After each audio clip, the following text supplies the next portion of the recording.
Okay, everybody, we have somebody still signing in, but we are recording.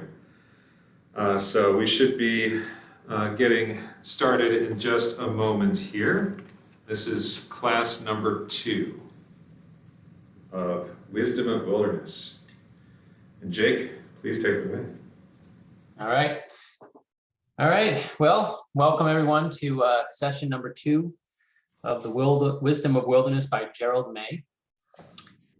Last week, we read the prologue and the preface, and we got up to page 7. And the subtitle that we're under right now is called Never Alone. And so I'm just going to start, since I had only read a couple of paragraphs of that, I'm just going to start from the beginning of Never Alone, so it'll be easy for people to kind of delve into it with us without starting from a paragraph in the middle. Never alone. Like most sons, I'm sure I idolized my father in many ways, but he really was an expert outdoorsman. He was a professional. He built camps for churches and the YMCA. And during the Depression, he made a living leading fishing trips to Isle Royale and on up into Canada. I remember stories he told of the businessmen he had guided into the North Woods, men who still had enough money to make such a trip, men who were longing to escape the stress of hard times, men who had become so stony hard themselves, they were ready to crack like the thin, cold, skipping rocks you find along winter lake shores that break when you try to pick them up out of the frozen sand. Softening up was what my father said happened to the men on those trips. Just being out there, everyone would become increasingly silly and wild and natural. My father would grin as he described how deeply the men loved being softened up and how they didn't even know it was happening to them. I remember my father hunting, fishing, camping, walking through the woods among birches and sweet pines, rowing his wooden boat out into small Michigan lakes where gentle waves collected foam and made luffing sounds on the shore where I stood in the morning watching. I don't remember his ever teaching me about the outdoors. I don't recall his saying a single word about how to build a fire or pitch a tent. But just by watching him, I learned something more important: his way of being there. His way of being outdoors was very different from that of my mother. She came from a family of farmers who saw all of nature, including human nature, as an adversary, something to be tamed. In contrast, my father's family were teachers, preachers, and shopkeepers. The wonderful thing about their attitude toward nature was that they didn't have one. They just spent time there. They made no comments about it. As I look back now from my own unchosen physical vulnerability, I am touched by how vulnerable my father was in the outdoors, how very unprotected. Time after time, he would come home hurt in some way, scratched by thorns or covered with poison oak or mosquito bites, or shivering blue from cold or green from seasickness because the wind had come up on the lake. My mother always huffed about what he should have done to avoid such dangers, but he never took her advice. He went his own way, following his own call. He died when I was 9. It wasn't untimely. He was an old man even when I was born. But if he had lived longer, I think he might have shown me something more about being alone in the wild. As it was, I grew up under my mother's almost paranoid protectiveness, and I never went out alone overnight. There were, according to her, too many dangers. I went to church and scout camps, went fishing with friends, learned how to build a fire and pitch a tent, but I never went out overnight alone. In later years, I did a lot of family camping with my wife and young children. Still under the influence of my mother's paranoia about the wilderness, I took on the responsibility of ensuring my family's safety. I was very organized about camping, making lists of all potential dangers and taking every possible precaution. Often I would become ponderously obsessive about details, but my family put up with me in much the same way they put up with bugs and poison ivy. I guess I can take some credit for having had no serious accidents. Everyone remained safe, and all six of us, Betty and myself, Earl, Paul, Greg, and little Julie, had great fun. Over the years, we accumulated a treasure of family photographs and memories. The fresh Canadian sand dunes along Lake Huron, the smooth, wet rocks of Lake Superior's shores, the dry spaciousness and unending sky of southwestern deserts, the high, thin cold of Yosemite, the bugs and soggy heat of the Gulf of Mexico, the cool beauty of a coral reef out of Key Largo, where a delighted Julie screeched, "Fersh, fersh," right through her little snorkel. It was all fine, truly family fine, but I never went out alone overnight. There came a time when the kids were teenagers and Betty was high gear into her own career and the family camping stopped.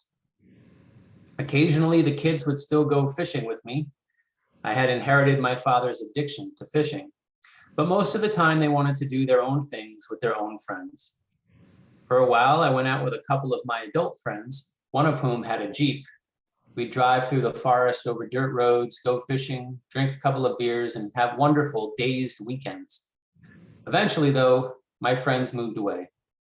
I still wanted to be out there, but it was at the point where if I were going to do it at all, I would have to do it alone. So that I find that to be a really beautiful section because he's, kind of giving us, even though he only had 9 years with his father, it was obvious that his father's way of being in the woods kind of remained latent within him throughout his whole life until, he was in his middle adult years and then decided to kind of forge out into the wilderness alone. Whereas his mother's more controlled nature had dominated his earlier trips with his family. But they weren't really as much as being in the wilderness as they were more controlled car tent camping, which can be nice, but he's yearning for a deeper discovery of himself. And in order to do that, as people are moving to other places, his friends and his family members are growing older and his wife is getting more into his career, he's realizing that the wilderness within him is going to have to match a wilderness without him. It's probably going to mean time alone in that wilderness. So this section is called The Forest. In the fall of 1987, my old car broke down and I bought a little Chevy Blazer with 4-wheel drive. This brought the kids, the boys at least. Julie never quite got into it, temporarily back into my outdoor fold. They and their friends loved going off-road, especially in the snow. We were always looking for new places to go four-wheeling, places where we wouldn't get arrested or do too much damage to the landscape. We spent a lot of time grinding through the mud of construction sites where the novelty wore off quickly. Then finally, when the boys were otherwise occupied, I began to go alone, just driving. One day, Chris, a friend of my son's, who over the years has become another son to me, gave me a crumpled copy of a newspaper article about the Green Ridge State Forest in the Appalachian Mountains, not too far from our home. "Looks like a good place to go four-wheeling," he said. The article described miles of trails accessible only with four-wheel drive. I thanked him and filed the article. The article sat in my files for 2 years while I sank into my work and, barely knowing it, into midlife. It was a time of losses and hidden births of freedoms. My mother died, friendships broke up, my work became routine. I felt the first signs of aging in my body and began to wonder what life yet held for me and what I might have missed. Julie was having trouble in school. I felt grief for many things, including perhaps the first true grief over my father's death. All the while, my spiritual life was deepening, drawing me increasingly towards some kind of intimate, in-the-moment guidance by the divine. I felt an increasing need for solitude. The children were young adults, and I'd finished writing my 7th book, the one I said was, quote, the last one I really needed to write. I felt more free than ever, but as is so often the case with newborn freedom, It was deeply tinged with sadness. Through it all, I was feeling an increasingly passionate yearning for something. I called it my longing for God, and of course, that's what all our deepest longings really are. But I could just as well have said it was a longing for love, for union, for fully being in life, for being vitally connected with everything. It was always with me. Nothing satisfied it. And sometimes, quite frequently, in fact, it seemed unbearable. This particular yearning, I now know, had been with me all my life. It was the power behind my striving, the reason for my ambition, the need that fixed all the energies of my life. It was my eros, my passion, my relentlessness of spirit. By the early summer of 1990, the yearning had become increasingly conscious and insistent. Somehow it connected with the wilderness and finally, inexplicably, with the state forest in the article that Chris had given me.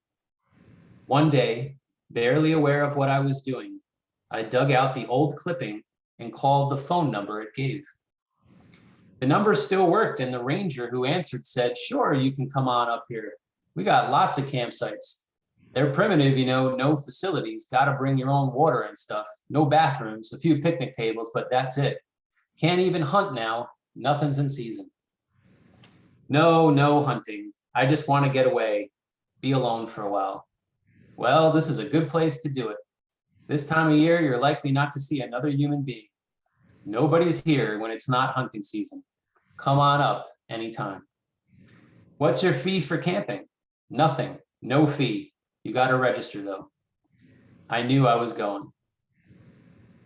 My old obsessiveness struck as I planned for the trip. I began making lists.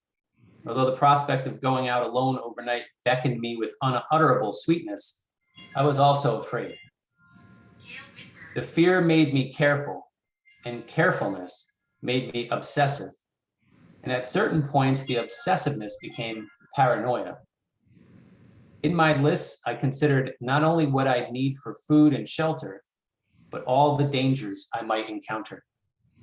I thought about wasps and spiders, poison ivy and twisted ankles, floods and fires and copperheads and black bears and packs of wild dogs. Most of all, I regretted that I had ever seen the movie Deliverance. I could prepare for poison ivy and be watchful about animals, but there was nothing I could do about malevolent, drunken, good old boys. Anybody who's seen that movie, it's sticks in your mind.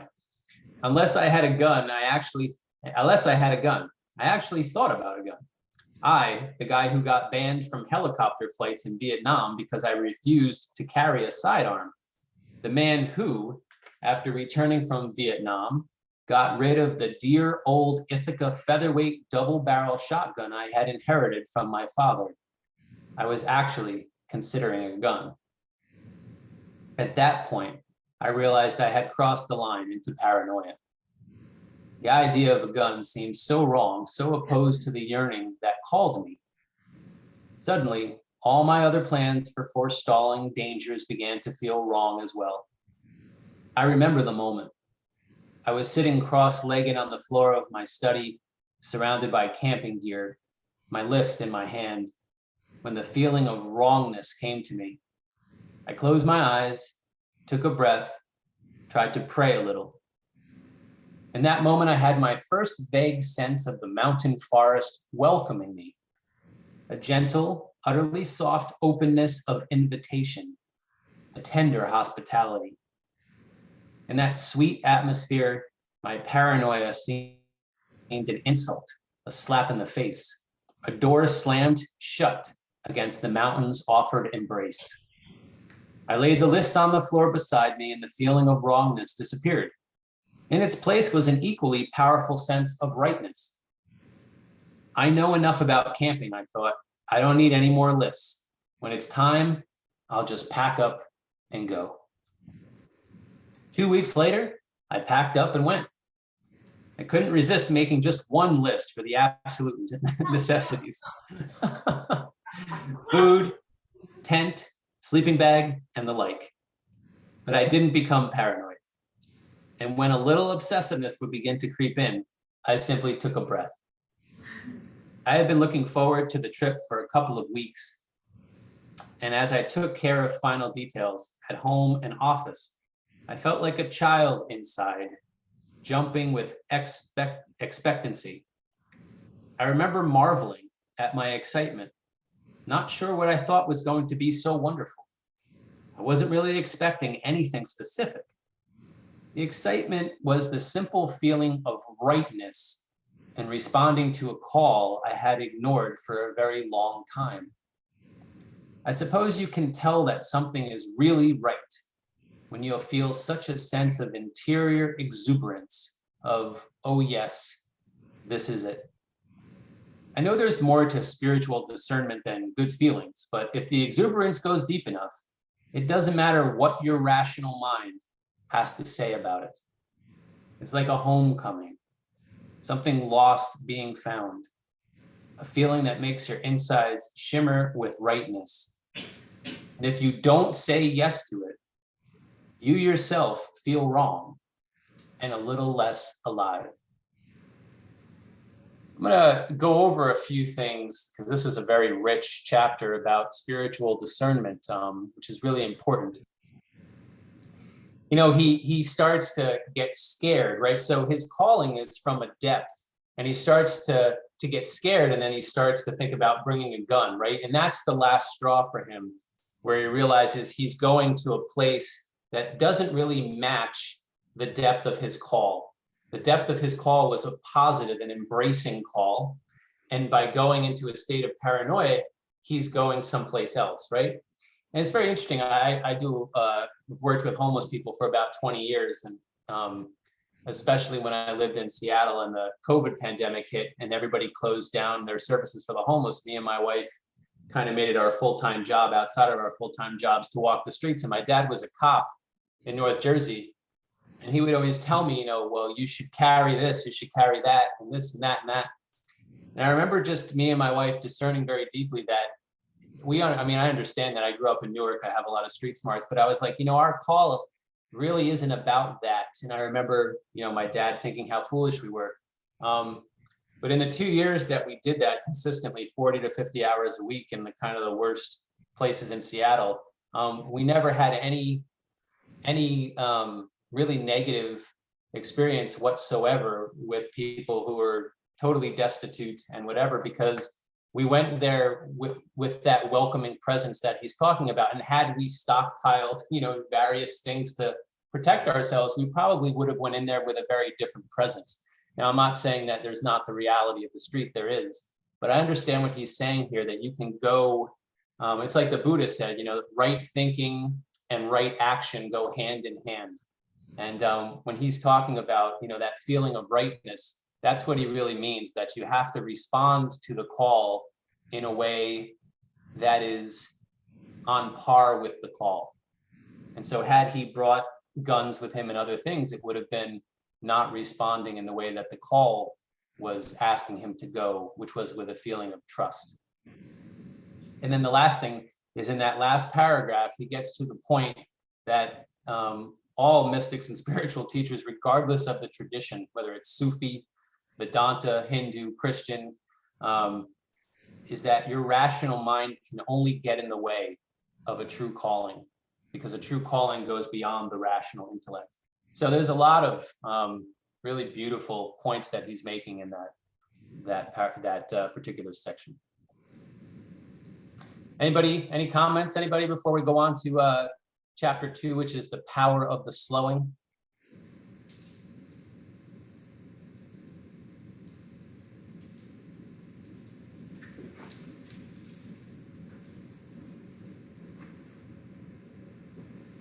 I was raised by a doctor and housewife, one of 6 children in Bethesda, Maryland. And I had no experience with that outdoors until I came out here.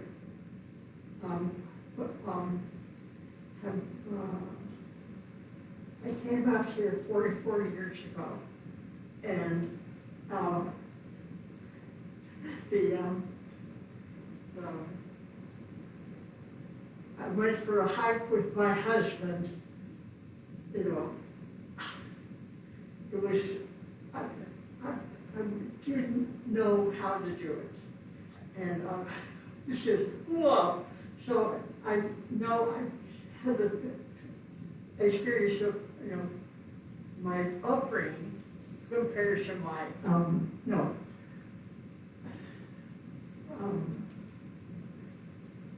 when I lived here, and it was just radical difference. So that's what I want to say. It's radically different. Yeah, places can bring out totally different experiences, and then totally different parts of ourselves, because the place and the experience in the place can challenge us to open up to different parts of ourselves that we might not have known existed, because we didn't really have to utilize those parts of ourselves in the other place that we lived. So yeah, that's very interesting. The Northwest is obviously a very different place than some of the other parts of the country, and will bring us into different environments that might bring out different parts of ourselves.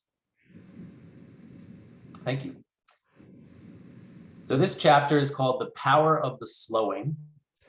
And there's another quote by St. John of the Cross, which he has before the start of every paragraph, every chapter. There you will show me what my soul has been seeking. As I drive into the Appalachian foothills, a little obsessiveness comes to me. I filled the tank with gas, but I don't think I checked the tires. What if I get a flat up in the mountains and my spare doesn't have enough air? I pull into a gas station and check. Everything's fine. Back on the road, I am a little ashamed for the worry, but it was a reasonable concern, and I had become only just a tiny bit paranoid. I smile. I realize now that I'm starting to guard against obsessiveness. I'm trying not to be paranoid, and somehow that doesn't seem right. For God's sake, I don't want to obsess about becoming obsessive. be paranoid about becoming paranoid. I take a grinning breath. A prayer comes. God, I don't know what you want. Hell, I don't even know what I want, but I'd want to want what you want. I just want to be available, open for whatever. I relax again as I drive on into the mountain's forest arms, feeling an encircling warmth. More. The closer I get to the state forest, the stronger the welcoming becomes. I feel it like a caress, and I sense myself responding to it, wanting to be welcoming myself, wanting to gently enter gentleness, desiring to be as hospitable to the wilderness as it is to me. Somewhere on the final road, the words actually come. The power of the slowing. It is a naming, and the name is absolutely right. What I am experiencing is exactly the power of the slowing, yet I have no idea what it means. I cannot get my mind around it. And that also feels absolutely right. It mystifies me, and I am further mystified by my enjoyment of being mystified. Here's something I am feeling so strongly, and I don't understand it at all, and I don't need to. A great relief for a psychiatrist. I have been beautifully, exquisitely mystified. And so, with the mystical traditions of various religions, the mystics are the ones who are enraptured in love, who give themselves to the spiritual quest, but they don't constantly question it with their rational mind. They go beyond the rational mind, as we were talking about before. And so he's experiencing this beautiful letting go of the rational intellect and just being with who he is and where he is, and getting out of that mind, which is a very beautiful state of being. By the time I reach the ranger's office, I am lightheaded, as though from fasting or breathing rarefied air. It seems to have something to do with not thinking, freedom from my usual figuring out, strategizing, organizing, comprehending. My mind has simply quit such things. They just aren't happening. I don't remember ever feeling so free, but I don't really care about that either. All I know is there's confidence in this moment, lightness inside and out. I have been slowed down. I have been slowed by a power. As I turn off the ignition and get out of the car, I am pleased, simply pleased by the smell of the air, the brown wood of the ranger's office, the green of trees, and the fact that there are no other cars in the parking lot. Inside the Green Ridge office, feeling almost drunk, I say to the ranger, I'd like a campsite. He smiles, sure enough, where you want. I pause. You been here before? No. Well, here's a map. You can have your pick today. Don't get many folks out here except hunting season. Nobody else right now. What you gonna be doing? Nothing. Maybe a little hiking. I'm just looking for some solitude. What would you choose if you wanted to get away from everything? You really want to get way back in? Yes. Some little place in the back of my mind is smiling. Maybe that's what I've always been seeking. A way back in. Yes. You got four-wheel? Yep. I say it casually, manly. He pulls the map toward him, thinking. His finger touches one site, then another, finally lights on a third. Here's a good one. Way back in. A lot of privacy. You might like that. Okay, sign me up. The ranger draws directions for me on the map, and then I'm back in the car, tracing the map, tracing dusty lanes through miles of forest. I see no cars, no hunters, no one. The farther I go, the more difficult it is to follow the roads, and the roads curve around mountain cliffs, and I am beginning to feel a little anxiety. Have I gotten into more wildness than I bargained for? Then, as if it were an immediate response to my concern, I am moved to stop the car. I turn off the ignition, set the brake, and get out and just stand, looking at the trees, the mountainside, and the sky. The welcoming feeling is here again, powerfully reassuring, holding me. I am bathed in a quality that is nothing other than friendliness. It comes with such deep, soft strength, and the name comes again, the power of the slowing. It seems to be renewing itself for me, in me, all around me. Again, I respond, feeling my own deep friendliness, my own hospitality. I am in love, but I don't know with what or with whom, just in love. Dirt road turns into rocky lane, into bare track, up a little rise where I have to kick in the four-wheel drive, back into a clearing where a weathered picnic table stands next to a fire pit circled by stones. I turn off the engine and the silence overwhelms me. Stillness now, not a breeze, not a breath, a silence thick like a blanket, a quilt of no sound. Slowing. I am still sitting behind the wheel when my mind suddenly erupts with ideas of things to do. Get the tent out, set up camp, light a fire, get everything arranged so I can start enjoying myself. The impulses are almost desperate, as if my mind has awakened, startled, terrified by its own depth of peacefulness, abruptly afraid of dying from inaction. I respond immediately. I have the car door open, my foot on the ground, ready to unpack when I am simply stopped by something. I feel it within me, inside my very muscles, yet it seems to come from somewhere outside me. It is not me, yet it is rising from the deepest part of me. It is powerful, as if a great gentle hand has taken my arms and legs and simply stilled them, and a sweet, irresistible voice is speaking in my belly. Be still now. It's not a real voice, not actual hearing, but the message is clear. No rush, no need to do anything, just be. One foot on the ground, one hand still on the open car door, I relaxed back into the driver's seat, slowed. My impulse had been to rush out of the car and start setting up camp. But the slowing has stopped me. Now I simply am.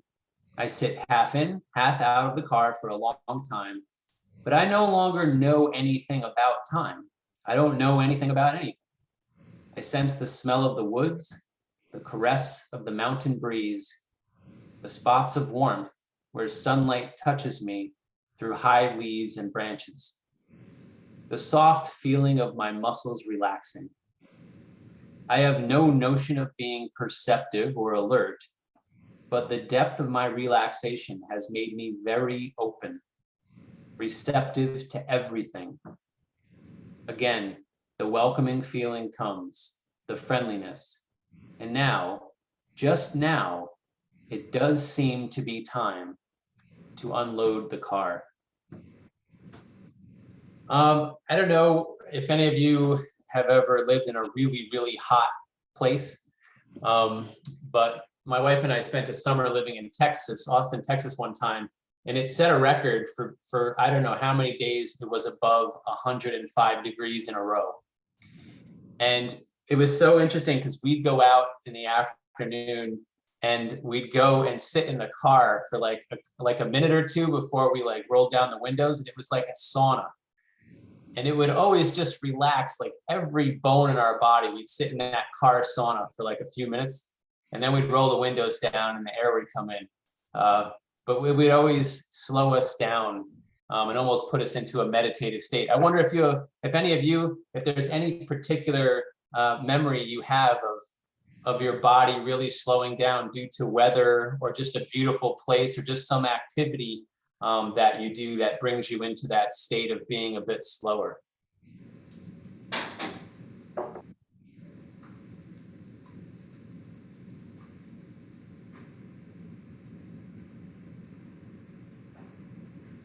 You guys have never hung out in a car sauna before? No. You have something, John? No. That did. I knew it was somewhere. Lower your voice. Probably it was hiking with friends. Because I had never been, I was a city girl. And they dragged me up mountains. But just being in that wilderness, sometimes we were so high that airplanes were flying below us, coming off of Whidbey Island, you know. It was just an amazing feeling of the power of being in that place at that time. It was very calming, and after I got over my fear of falling off the cliff.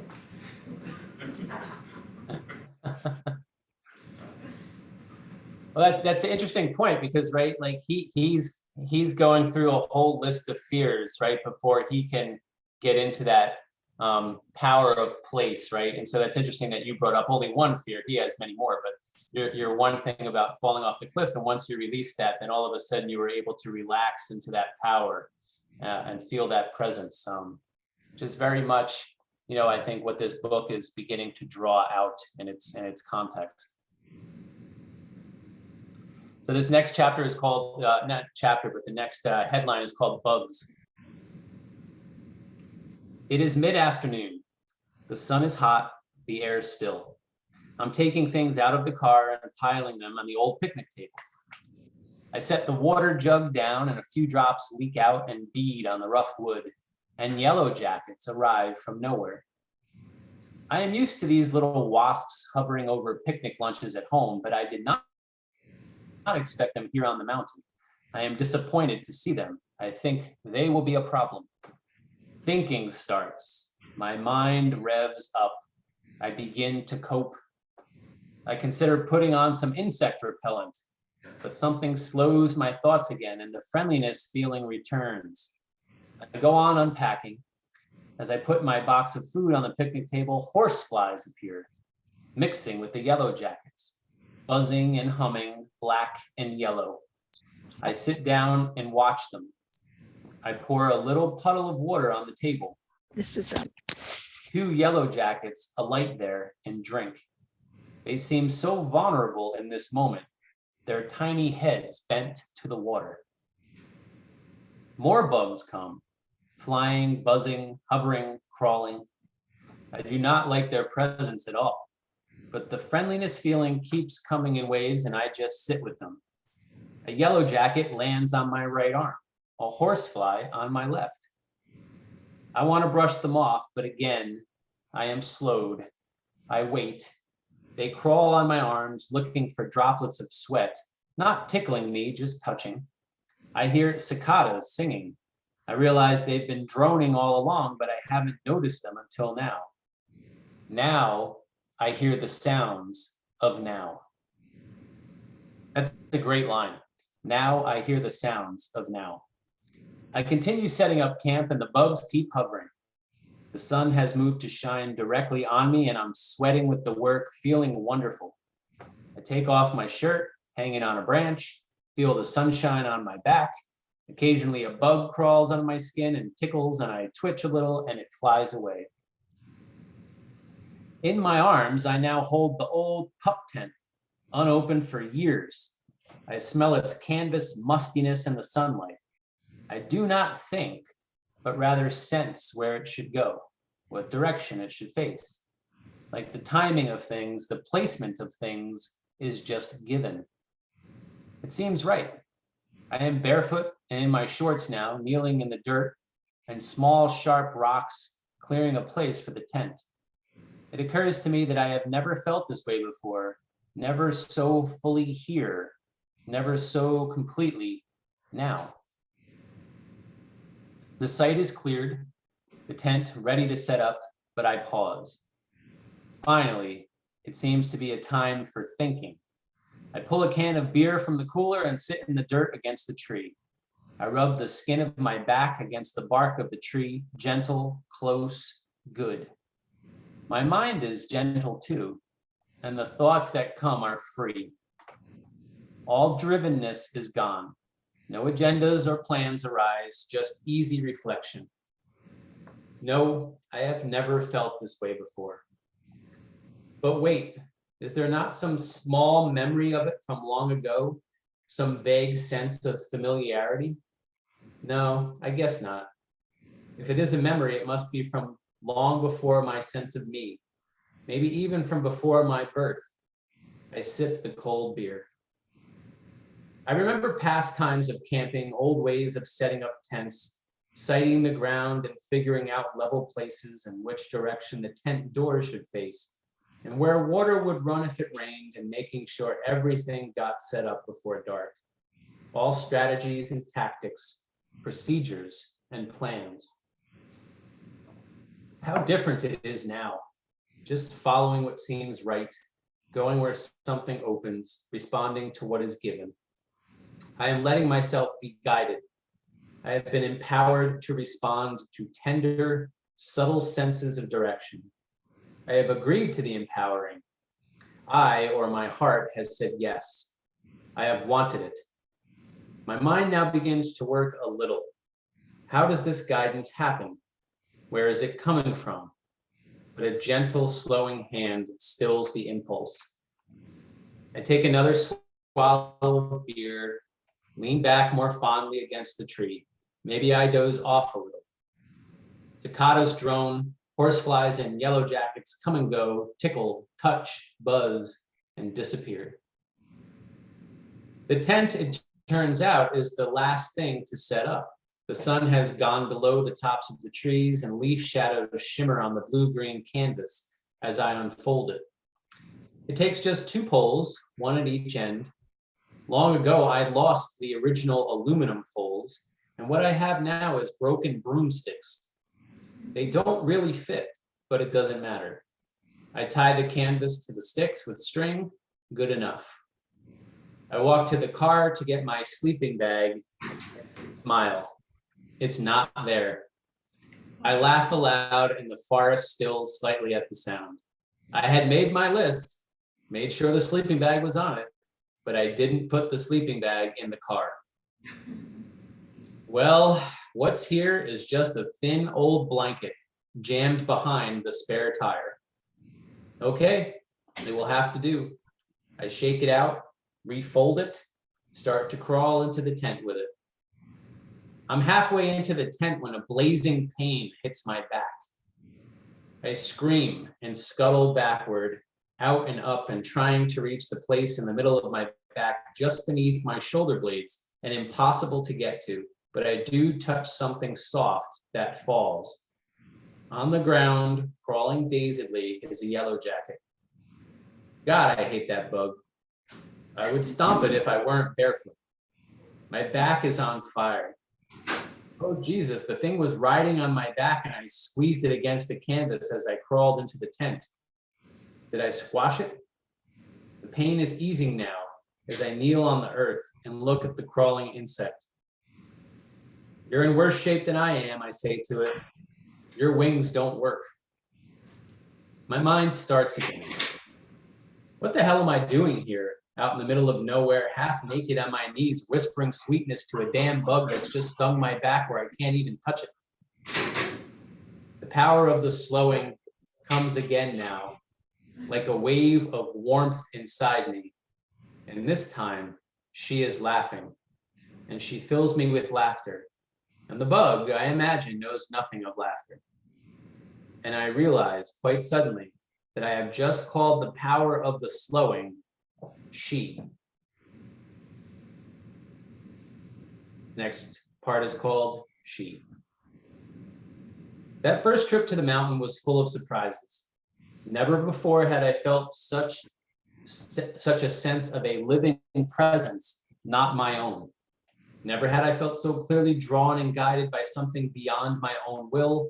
And with all that, I was absolutely certain the presence was feminine. I've thought about it a lot. I considered that the whole experience might be my own creation. It began in a midlife time when I had suffered losses and was under stress. Could my psyche be kicking up its Jungian heels and manufacturing a disembodied woman sense to meet some unconscious need? I could never say for certain. All I know is that when I experienced the power of the slowing, it was as real, as substantial as anything I had ever perceived. Even my sense of her as feminine was more like a direct observation than an interpretation. She simply was who she was. The piercing thing for me was not that the presence was feminine, but that she showed up at all. My best psychological insight is that without really knowing it, I had been looking for that kind of presence all my life. I remember feeling connected with everything around me when I was a very small child. The trees, sky, and sun, and all of nature were not only friendly, they were in some way part of me or I a part of them. That was before I had to set myself apart and become a boy who was learning things about the world. Somehow, learning about the world made me feel separate from it. And I had been longing for reconnection ever since. From the time I was 5 or 6 until I became a teenager, Jesus, or rather my image of Jesus, was my way of reconnecting. Sunday school had presented Jesus as someone who was actually around somewhere in our lives, hidden from sight, but very involved, loving children and animals and all creation. I prayed to him often, had fantasies of walking and talking with him, took him into my little heart as best I could. But as young as I was, I still realized that my contact with Jesus was pretty much a result of my own interpretations, and he never actually showed up. My physical eyes never saw what the eyes of my imagination did, a real Jesus walking, smiling across a meadow toward me. I never felt the physical touch of his arm around my shoulder. I wanted that. I wanted to be reconnected, not just through images and beliefs, but sensibly, palpably. I wanted direct experience. In my English composition classes that I teach in college, there's a beautiful short essay by Langston Hughes titled Salvation. And in it, young Langston Hughes is brought before his congregation in Harlem, a Baptist congregation. And him and the other little kids are put on the mourner's bench in front of the whole adult congregation and told to sit there until Jesus comes into their life. And of course, Langston and the children are sitting there for quite some time in front of everybody. And basically what Langston relates in that essay is that every single one of those children lied to those adults about having Jesus come into their life to get off of that mourner's bench. It's a really interesting psychological look at his early spiritual childhood. Before the encounter with the power of the slowing, I had had many experiences of what I would call divine presence, but they were always indirect, what the theologians call mediated. I felt the great mystery through the birth of my children, through the love of my wife and family and friends, through the beauty of sunsets and music. I sensed grace abounding in people in their healing, growing, choosing love, finding their ways. I had more of a sense of the goodness of things than any man deserves, and yet I wasn't satisfied. To my mind, all these experiences were evidence of the divine presence, signs of grace, results of God's goodness, all once removed from their source.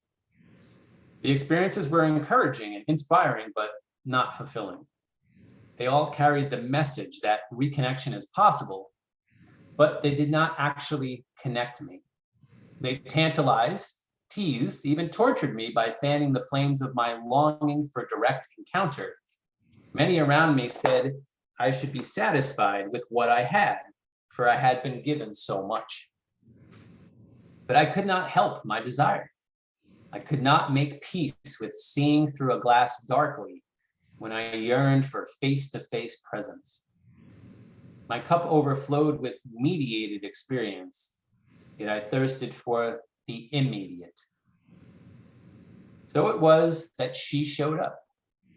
She whispered, beckoned, called from the mountain forest that was to be the home of my encounter with her, demanding that I come alone and vulnerable. Going back to that vulnerability that his dad had taught him when he was a young child. She wanted me willing and wild enough to meet her in her wildness. I was in need of healing, and she had so much to teach me, so many places to guide me, so many gifts to give me. But most of all, she wanted what I wanted, for me to sense her presence directly. She wanted me to feel her touch on and in my body as palpably as I felt the hard ground on my bare knees, or the tree bark on my back, or the sting of the yellow jacket beneath my shoulder blades. She wanted me to feel her hand stilling my muscles, her power in my belly, her guiding wisdom in my heart. That is why she came. All right. We're on to chapter 3, the night fear. We have about 8 minutes left, so we can go into this. Let's see here. Yeah, we can go into it. Okay, the night fear. Oh, guiding night. Oh, night more lovely than the dawn. The bugs left with the evening breeze, and the ending of the day was filled with unbelievable sweetness. My eyes were new and soft as I watched the dusk come on, the summer sun moving down behind the western tree line, and all things gentling in subtle twilight incandescence. I don't think I had ever before really seen the sunset, been with it so steadily and intimately as it disappeared. It was as if it were my very first sunset, and I felt a little sadness at its end. In the tenderness of twilight, I built a fire.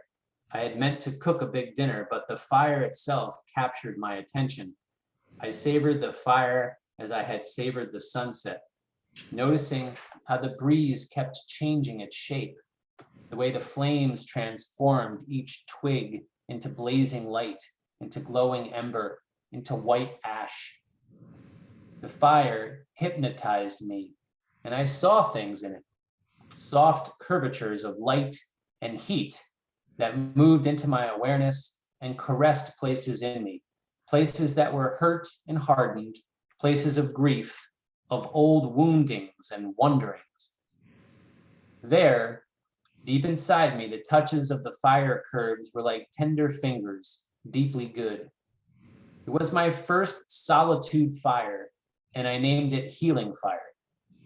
The name came to me in the same way the power of the slowing had come, out of nowhere into my mind. I was suddenly aware that as I watched the sunset and as I built the fire, I had thought about nothing at all. The words healing fire were the first to come into my mind in what must have been several hours. I offered a little prayer of thanksgiving, wordlessly. I must have cooked and eaten something that first evening, but I don't remember it.